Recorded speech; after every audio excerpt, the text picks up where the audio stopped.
Hello and welcome. This is Cheryl. Thank you so much for joining me today. In this video, I'm going to create some embossing folder and stencil cards using the new Lisa Horton Crafts Leafy Flourish embossing folder as well as the coordinating stencil. And the great thing is there's also a die to cut it out so you can have a lot more creativity with this. I'm also using several different sentiment stamps as well as sentiment strip stamps. And I love the fact that the sentiment strips are negative sentiment strips, so it gives it a little bit of a different look. I'm using a couple of distress ink pads as well as my favorite interference pads because of course when I'm using some Lisa Horton embossing folders and stencils, I have to use the Lisa Horton interference ink pads as well. I've got my tacky mat on my work surface here. I'm using a piece of hammer mill cardstock that is 5.5 by 8.5, and then I am stenciling. Now, because my paper is so large, I don't have a whole lot of my stencil that is stuck to the mat. Normally the stencil would grip to the mat if there was more of it there, but because there's not as much there, I'm just putting a little piece of yellow tape at the top and the bottom, as well as just some cardstock strips on the side to just help me with positioning. This is my first time using this stencil, and I wasn't sure how easy they would be to line up the stencils without having that positioning. In the end, it turns out that it's actually really quite easy, so it's not as necessary to have them on all of the sides. They're pretty easy to line up on their own. So I'm starting off with my Bundled Stage Distress ink, and I'm just giving an all-over ink blend on this first stencil here. I am being heavier handed on the base of the leaf than I am on the tip of the leaf, just to give it a little bit of natural visual dimension. Then I'm going in with the second layer. Now this is where my black distress ink comes in. When you're using the interference ink pads, they have a different look on light cardstock than dark. So I love to play around with that by using either black ink or black cardstock in order to show the different properties from the ink. So I have a detailed ink blending brush here, and I'm using the black ink to ink blend the base of the leaves. I'm not doing the entire area. I'm just doing the base of it so that with each of these leaves from this stencil, I have an area that is light and an area that is dark. Once I have gone through here and done all the ink blending with black, and right now I'm just going in and taking some of the excess ink from the stencil and just rubbing it onto the paper, because we might as well have that ink on the paper rather than on the stencil just to be washed off. Once I have all of that black done, I'm going to take a soft cloth and I'm just going to rub all of that excess ink off of my stencil, and then I'm going to go in with an interference pad. By rubbing that off of the stencil, I have less ink for the interference ink pad brush to pick up and blend, and I don't want to contaminate my pads, so it's very easy to just go in and quickly clean off the stencil so that I can keep my pad as uncontaminated as possible. The first interference ink pad that I'm using here is Lavender Fields, and I'm just doing an all-over blend, an even pressure throughout the whole thing. Because I already have that black ink in there, it's going to give some natural visual dimension to it, because I've got the interference color showing up on the black as well as the dye color showing up on the white. And even on the white, when you tilt that to the light, you still get some beautiful shimmer from the interference from that ink pad. Now I can go in with the third stencil. Now these stencils are numbered, but it doesn't really matter what number you go in, you're still going to get the same result. However, by using that first stencil, it really helped me to line up each one of the subsequent stencils. So if you don't have a positioning tool or the Ultimate, which is perfect for using with these stencils, I would definitely suggest starting with first one and working your way through them. So I did the same technique with this third stencil here using that black ink. Now there's a lot less openings in this particular one, so there was less to do. And I'm using the Pink Champagne Interference ink pad for this one. You could have used the same one as my last one, which was Lavender Fields, but I wanted to have some inks or some leaves that had a purple tone to them and some leaves that had a pink tone to them. I thought it would give a fun look to it. Now back to what I was saying about the Ultimate tool. These stencils have the sides where they have those holes, and the Ultimate tool has little prongs that those holes fit into. So you could use your tacky mat in that tool with these stencils and you'll get perfect placement. You don't have to line it up all on your own. The stencils would be perfectly placed as you place the holes in these stencils on those prongs. Now I'm going in with my fourth stencil here. This one is more of the stems and branches, and I'm doing the same thing with the black ink with the detailed ink blending brush. Again, I'm not going over the entire thing because I want some areas where I'm seeing the dye part of the ink pad and some areas where I'm seeing the interference pad or interference part. So any area of the stem that was behind a leaf or came up from behind a leaf or lower towards the bottom, I did with the black. And then I'm going to go in with warm chestnut here. And I chose this one because it has a nice warm look to it. It's kind of a mahogany color to it. So I think it's going to be a beautiful contrast to those leaves. And as you just saw, I did take my soft cloth and I wiped off any of that excess black ink. So I'm not contaminating my pad here. And I'm also going in, after I've gone through and done a little bit of ink blending with that ink pad, I'm taking the brush and taking some of the excess ink and once again, pushing it onto the paper because we might as well have it on the paper rather than just washing it away. So here is the fifth and final stencil.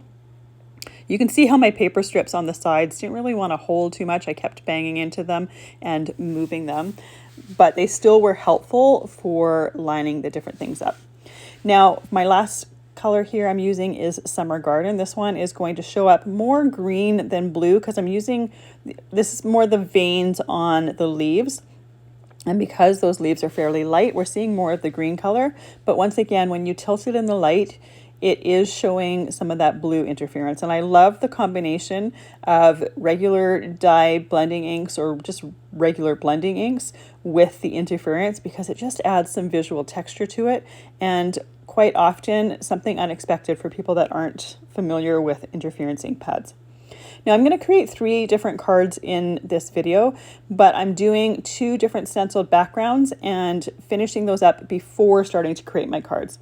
Because I have my tacky mat out and the stencils out, I might as well create those backgrounds first and get those done, and then I can work on creating the rest of the cards. So here is my first background. I absolutely love the look of it. What I was pointing out there is I had a little tiny bit of space between my stencil and that piece of tape. So there's just a tiny line there. I'm going to be hiding it later so you won't even see it. But just be aware that if by chance you do this, you might get a bit of a line. So this time when I did my second mat, I chose some wider tape. This is just some dye tape that I have. I would recommend using like a t-shirt or something just to get some of the excess sticky off it, just to make sure that you can easily take it off your paper and you're not going to rip your paper. So I'm going to do exactly the same thing that I just did. I did most of it off screen because it's a repeat of what I just did. I used exactly the same colors and exactly the same technique, but we have the second background now. So that background, I'm going to die cut it, and to place the die on, I like to match everything up exactly how I want it, and then I tape my die in place. So I want to make sure that when I go put it through my machine, it's not going to shift and move and ruin all that beautiful leafy goodness that we just created. So by taping it in place, I can make sure that it's not going to move. It's going to die cut exactly where I want. I'm just die cutting it in my Spellbinders Platinum die cutting machine here, but you could die cut it in any machine that takes wafer dies. And look at how gorgeous that turned out. Now you could use that just as it is, but because we have an embossing folder, we're going to use that to get even more texture and dimension from this. So I like to place my die cut on the front of my folder, and then I tape it from the back. This way, after I've embossed everything, if by chance my tape rips my paper as I'm taking it off, it is only on the back side. This is the side that's going to be glued down to your card, so you're not going to see it. You don't want to put it onto the back and put some tape on the front. Sometimes the pressure of these things going through the machine makes that tape really want to stick, and it would be a shame to ruin those beautiful leaves after doing all of that work to create them. So now that I've got it through my machine, and I'm just using the 3D embossing stacking on my machine. I love that the Spellbinders Platinum 6 has that labeled right on their plates, so you don't have to remember it. It's got it right on there. For my second background, I'm taking that piece of 8.5 by 5.5 and I'm cutting it in half, and then I'm taking a little bit off of each side here. So I'm cutting them down to 4 inches by 5.25 inches. And by cutting that piece in half first and then cutting them down, I can control exactly which part I want to see more of and which part I cut down. So I cut down from some of the blank space. I didn't want to lose any of those leaves. So by cutting down the blank space, I can make sure to see all of that. Now for the mats for these, I'm doing 1/8 of an inch, a little bit bigger. So my mats here are 4 1/8 inch by 5 3/8 inch. And I like to use some of the interference pads to just rub along the outside edge to color them, so then I know that they're perfectly colored. They're the perfect complement to that stencil background. Now, because I'm only going to see just a tiny little bit on the outside, that's all I need to ink blend. I don't need to completely cover it, because the center of that piece of cardstock is going to be covered, so there's no need. Now this pad obviously is a lot more juicy than my last pad, so I attempted for the second edge to just rub it in the ink that was on my surface. You can see that that didn't work out as well. You get a much more even coat by rubbing the pad right along the paper. Now I thought it would be fun to take my background here and emboss it. So I matched it up, taped it again just to make sure that that wasn't going to shift on me, and ran it through the embossing or the die cutting machine with that embossing folder, and it gives that background some beautiful texture with that embossing. Now I have one more mat here that I had intended to ink blend or ink the outside edges, but I hadn't done it, so I'm doing it here, and this one is the Summer Garden ink pad. Now you can tell that with how loved my ink pads are, some of them definitely need re-inking. So after doing this, I decided to stop and re-ink those pads that I knew needed that extra little bit of ink. So I do have some of the re-inkers. I don't have all of the re-inkers for my pads, but I wanted to show you how I like to re-ink them. So the mica settles on my bottles here, and I like to store them on the side. There is a little ball in there. When you shake it up, it helps to mix all of that up, and you don't want to ink blend or re-ink your pad until all of that is mixed together. So you want to shake it really, really well till you see all that mica blended in. And then I like to do squiggly lines on my pad. You can see how quickly it soaks up that ink. And then I take the edge, I have it on an angle, kind of the edge, and I use it very lightly to kind of massage that ink into the pad. You could also use like an old used gift card or an expired credit card to do that, to help you with it, or even just a piece of acetate to help you push that into there. I like to do that, and then I like to set my pads aside for a while, let that ink really kind of seep and move around and even out before I go to use it. So for my first card here, I'm using the Mini Sentiments U set.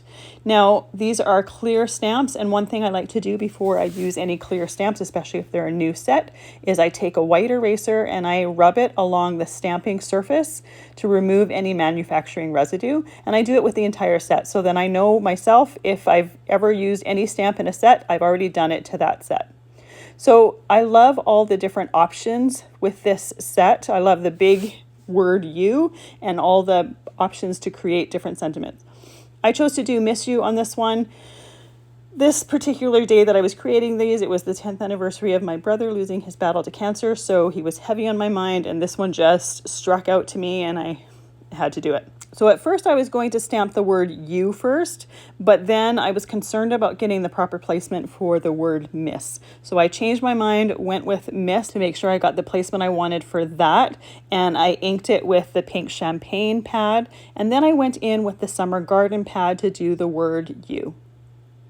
I'm using my Misty stamping tool to do this stamping, and that way if by chance I don't get a clear stamping on the first try, I can just press it right back down and press again to get a perfect stamping, or I can re-ink my stamp if I didn't get enough ink on there. It's just a great tool for when you're wanting perfect placement and wanting to make sure that you get a nice clear sentiment. It's nice to be able to have the option to stamp it a second or third time if you need to get that placement. Now with all of those pieces ready, I can create my card. So I'm first gluing on my mat. I like to use Barely Art glue in a fine line bottle. That way I can put as much or as little as I want, and it works for doing large pieces like this as well as smaller die cuts or even the embossed die cut leaves that I'll be doing in a little bit. After I did the mat, I put the image piece on, and then I have these orchid gems here that worked perfectly with the colors of the card, and I thought I would add them. These are made by Spellbinders, and I find the easiest way to put them on is to use a die pick and kind of pierce into the adhesive behind it, lift it up, put it where I want, and then I use my other finger from my other hand to press it down onto the card. I didn't want to add too many, so I just added a few, and I think it works out perfect. For my second card, I'm using the mini Sentiment Congrats as well as the Everyday Sentiment strip stamp set. And once again, off screen, I did that rubbing with an eraser to make sure that it was going to take my ink the way that I wanted. Now, the one thing that I hadn't thought about, or kind of, I didn't really think it through totally, was I decided to use the Summer Garden Interference ink pad, but because I had just inked it, there was a lot of ink on my stamp.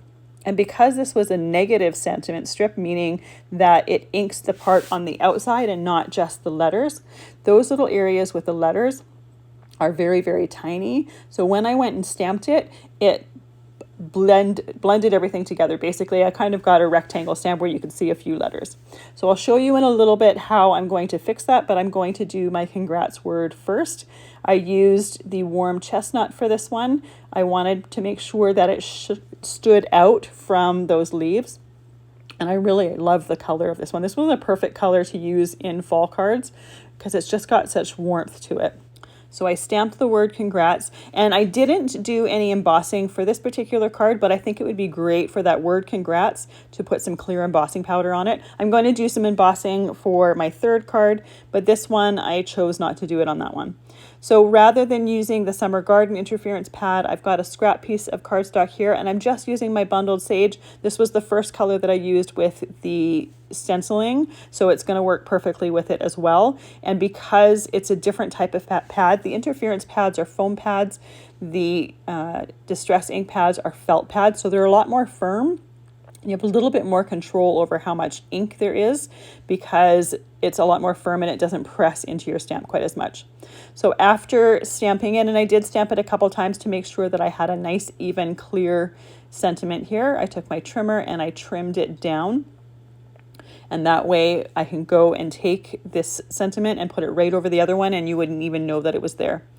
Because when I was cutting it down, I had a strip here that I thought would be perfect, I decided to add a few layers of that cardstock strip on the back just to give it a tiny bit of extra dimension to it.